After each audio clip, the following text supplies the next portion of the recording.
Les missionnaires de la démocratie se révèlent comme des anges de mort. Nom d'ONG occidentales au service des bellicistes globalistes et rapport entre elles. Lors des renversements de gouvernements les plus récents dans le monde, les ONG occidentales, de pair avec divers services secrets, ont joué un rôle central. De la Serbie en passant par l'Irak et la Géorgie, par les pays du printemps arabe et finalement jusqu'en Ukraine, elles ont déstabilisé des pays bien ciblés sous le prétexte d'une œuvre missionnaire pour la démocratie. Les organisations non gouvernementales ou ONG sont des organisations privées qui n'agissent pas sous le mandat d'un gouvernement.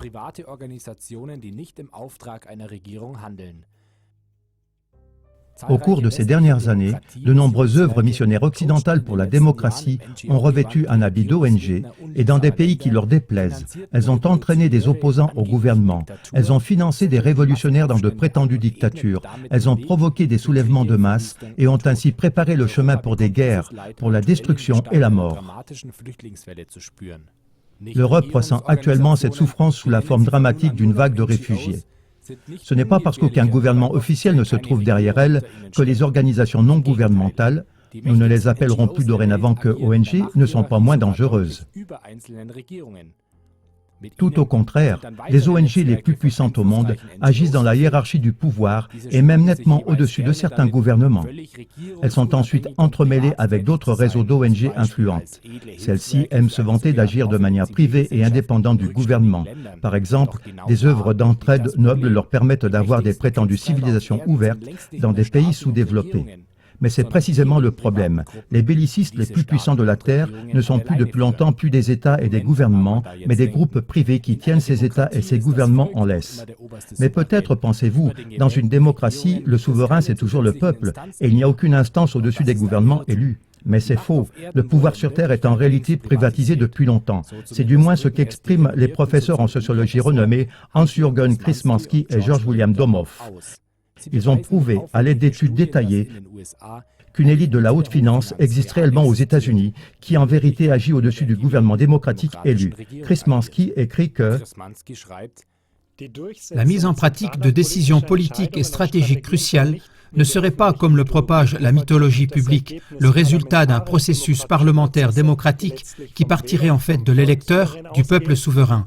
En réalité, c'est un autre souverain qui décide. Ce sont les groupes qui possèdent le plus grand pouvoir financier.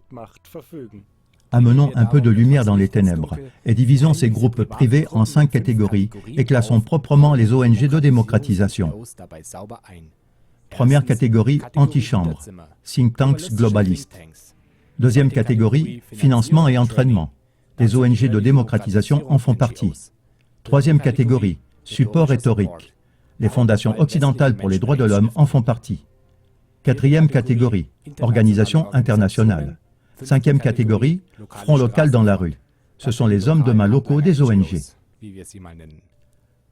Catégorie 1, commençons tout en haut dans la hiérarchie du pouvoir, dans la catégorie antichambre.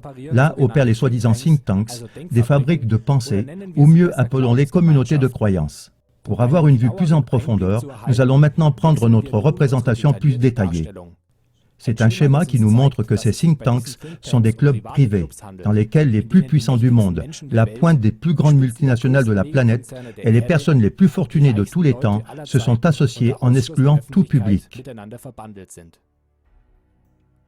Dans ces temples globalistes de l'ombre, des accords importants sont conclus, sans qu'il y ait le moindre contrôle démocratique ni la moindre légitimation. Il est avéré que ces accords décident des grandes et soi-disant démocratiques orientations à suivre dans le monde, dominées par l'Occident. Selon Krzymanski, les think tanks les plus puissants du monde agissent largement au-delà de différents gouvernements et dirigent même le président des États-Unis. Regardons un peu ce qui se trouve dans ces clubs et retenons leurs noms. Toutes ces informations sont publiques et peuvent par exemple être vérifiées sur Wikipédia, situation en 2015. L'Institut Brookings. L'Institut Brookings est considéré comme l'un des plus puissants think tanks du monde. Pour mémoire, plus nous verrons fréquemment des personnes, des entreprises et des organisations dans ce documentaire, plus grand sera le triangle de signalisation jaune en bas à droite dans l'image correspondante. Le chiffre dans le triangle jaune indique le nombre de fois que la personne, l'institution ou l'entreprise est représentée dans notre schéma. Les banques, assurances et financiers engagés chez Brookings. Pour une étude plus attentive, le documentaire peut être mis sur pause. Groupe pétrolier, fondation, armement et industrie. Exemple pour d'autres multinationales. Poursuivons avec l'International Crisis Group. Quand il s'agit de questions sur la guerre, l'ICG est l'interlocuteur principal des gouvernements occidentaux et organisations internationales comme les Nations Unies, l'UE et la Banque mondiale. Conseil d'administration remarquable. Veuillez prendre note des triangles jaunes. Supporter remarquable. Conseiller important. Ensuite, le Council on Foreign Relations, un groupe d'élite avec 4500 membres. Fondé en 1921 à New York par les banquiers juifs Paul Warburg et Otto Hermann Kahn et leurs amis. Publie le journal Foreign Affairs, qui est décrit par le Washington Post comme la Bible de la pensée en politique extérieure. Big Money, représenté dans le Council on Foreign Relations. Big Oil, géant de la communication, multinationale pharmaceutique, grand groupe dans l'armement et l'industrie, conglomérat médiatique, lobbyiste et géant des relations publiques, industrie de la consommation. Une petite sélection de membres importants. David Rockefeller, George Soros, Mitt Romney, John McCain, George Herbert Walker Bush, Bill Clinton, Hillary Clinton, Jimmy Carter, Al Gore, Henry Kissinger, Zbigniew Brzezinski, John Negroponte, chef de l'ensemble des 17 services secrets américains, Janet Yellen, présidente de la Fed, Lloyd C. Blankfein, directeur en chef de Goldman Sachs, Benjamin Sherwood, président de ABC, Rupert Murdoch, fondateur et PDG de News Corp et Fox News, Ronald Lauder, président du Parlement mondial juif, Robert Zoellick, 11e président de la Banque mondiale, Jeffrey Bekes, président de Time Warner. Il y a aussi des juges suprêmes américains comme John Roberts, Ruth Bader Ginsburg, Stephen Breyer, des généraux et chefs des services secrets des USA comme Stanley A. McChrystal, David Petraeus, John R. Allen, le cinéaste Lawrence Bender, les stars de cinéma Angelina Jolie et George Clooney. Souvent, les deux candidats à la présidence américaine qui se présentent comme rivaux pendant la campagne électorale ont tous les deux un lien avec le CFR, comme Barack Obama et Mitt Romney. Pour comprendre le pouvoir énorme du CFR, on doit savoir qu'aussi bien les idées que les plans pour les projets de l'ONU, de l'OTAN, de la Banque mondiale, du FMI et le plan Marshall ont été créés directement dans les antichambres de ces communautés de croyances. Cela est vérifiable dans n'importe quel bon dictionnaire. Quel que soit le désir de ces organisations internationales de se présenter comme neutres et globales, elles ne sont en réalité rien d'autre que les fruits des puissants de la catégorie 1. Conclusion. Avec une telle concentration du pouvoir dans un seul club d'élite privée, le souverain, c'est-à-dire le peuple, devrait en avoir le tournis. Le professeur en sociologie George William Domoff de la University of California a dit qu'on ne peut pas estimer assez haut l'importance de cette union du CFR pour la compréhension des motifs principaux et des axes de base de la politique mondiale américaine. Il dit par ailleurs que la plupart des citoyens ne soupçonnent même pas l'existence d'une telle instance. Venons-en à la Chatham House. La Chatham House est la secte britannique partenaire du CFR américain et compte 75 multinationales et 2770 membres. Elle se trouve sous le parrainage de la reine Elisabeth II. Ses projets clés les plus importants sont financés et sponsorisés par la Fondation Rockefeller, la Fondation Bill et Melinda Gates, la Fondation Konrad Adenauer, l'OTAN et l'UE. Les journaux publiés par la Chatham House International Affairs et The World Today comptent parmi les principaux organes spécialisés de la politique internationale. Big Money et Big Oil. Médias. Industrie de la consommation. Fondation. Géant de la communication. Autres branches industrielles. Multinationales pharmaceutiques. La Chatham House ne brille pas par sa transparence. La règle de Chatham House est une clause de confidentialité qui est aussi valable lors des conférences Bilderberger et dans le Council on Foreign Relations, mentionné tout à l'heure. Elle stipule que les participants à des réunions internes n'ont pas le droit de révéler de nom ni d'identité. Pour résumer la catégorie 1, donnons encore une fois la parole au professeur émérite en sociologie à l'Université de Münster, Hans-Jürgen Krzymanski. Ces groupes de discussion politique, think tanks, constituent le noyau du pouvoir politique du système d'influence des élites, de l'argent et du pouvoir. Au final, on garantirait ainsi que seules les règles et les lois de l'entité commanditaire sont appliquées. Ce sont donc des think tanks puissants qui décident de la politique occidentale et de ses filiales en Allemagne. Comme par exemple en Allemagne, la Atlantic Brücke, qui compte des personnes comme Angela Merkel, Joachim Gauck et le présentateur de ZDF Klaus Kleber, etc. Ou bien la Société allemande pour la politique extérieure. Ces deux filiales exécutent ensuite volontiers et avec empressement ces instructions venant d'en haut. Mais il y a des pays qui ne participent pas à ce jeu avec autant de zèle que le fait l'Allemagne de manière aussi exemplaire. Alors, on donne à ces pays quelques cours de rattrapage en matière de démocratie. Et ce sont les ONG soi-disant bienfaisantes de la catégorie 2, financement et entraînement, qui les mettent en œuvre. Catégorie 2. Nous commençons avec l'exemple de l'Open Society Foundations. Il s'agit de toute une union d'ONG sous le patronat de George Soros, nom de naissance György Schwartz selon Wikipédia. Déjà en 2003, ces ONG ont organisé et surveillé la révolution des roses géorgiennes qui a mené à la passation de pouvoir au favori américain Mikhail Saakashvili. La révolution orange en 2004 en Ukraine a également été financée par les fondations de Soros. Déjà en 2011, la chaîne de télévision russe RT mettait en garde contre le fait que Soros, selon le modèle du scénario libyen, finançait un putsch imminent en Ukraine, ce qui a eu lieu en 2014 avec l'Euromaïdan. Ces fondations préparent le terrain de toutes les manières imaginables pour les agitations futures dans différents pays. Un exemple, il a récemment été dévoilé qu'elle payait 1 500 $ à des étudiants macédoniens pour des propositions de renversement du gouvernement. Soros finance aussi le NED, ce qui nous amène justement à la prochaine fondation de la catégorie 2, financement et entraînement. Le National Endowment for Democracy, NED. Dans plus de 90 pays, le NED soutient plus de 1000 projets avec de prétendus buts démocratiques. On trouve sa signature dans presque toutes les chutes de gouvernements récentes.